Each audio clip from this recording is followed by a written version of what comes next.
What was it, as I say in my commentary, about Palestinian Judaism in the first century that was ostensibly so incompatible with the message of Jesus that it supposedly necessitated not a radical reformation of Judaism, but a supposed destruction of Judaism? Again, I understand if we were going to argue this from old man, new man, right?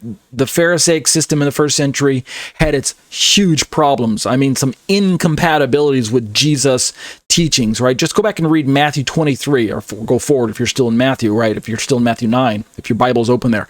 Just go forward to Matthew 23, where Jesus just lambasts these leaders, right? Woe unto you, scribes and Pharisees, hypocrites. And then he's going over and over again, explaining how their world perspective was incompatible with what Jesus was teaching. But we don't need to confuse and be guilty of throwing the baby out with the bathwater. We don't need to confuse what Jesus is criticizing with a criticism of the law of Moses at the same time. It's easy, if you catch this, then you won't misunderstand. Okay, so listen to what I'm about to say. This is the key. This is one of the keys to understanding why Jesus has so many harsh words to say to the Jewish leaders, and yet Paul can still lead a Jewish lifestyle. All right, here's one of the keys. One of the keys is that by the time of Yeshua's day, Judaism had devolved into this religious system that was really quite devoid of true biblical Judaism. So we had Pharisaic Judaism as its own religion that was supposedly resting on biblical standards, right? Biblical Judaism. It was supposedly upholding the law of Moses, right? In word, it was supposedly doing what God was asking, trying to be pleasing to God, living that type of lifestyle. But in reality, it was hypocritical. It was a bankrupt lifestyle. It was judgmental. It was deficient in many ways. Yeshua likens it to people who are like whitewashed tombs. On the outside, they look all polished because of their religious observances, but on the inside, they're full of dead men's bones, right? They're corrupt. And they're like tombs. I mean, if you walk over them, if you encounter them, you're going to defile yourself, right? Because, they look shiny and nice and pretty on the outside.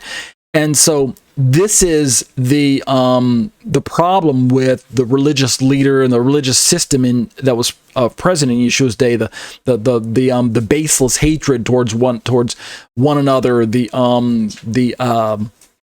seeming need to be holier than thou, to make yourself look all puffed up and holy and righteous, when in reality your heart was corrupt and dead on the inside. And so, yes, if we're going to use that example, which again, we're going to get to that in a bit. We might get to it tonight. We might wait till next week. But the point I'm trying to stress is that that's not the system that I'm trying to focus on when I'm talking about Judaism v. Christianity. Yes, that version of Pharisaic Judaism needs to go, and it needed to go. And unfortunately, it didn't disappear in the first century.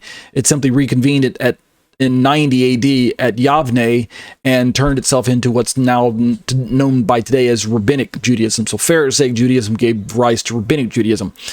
But in the end, Jesus' message isn't compatible. You can't just refurbish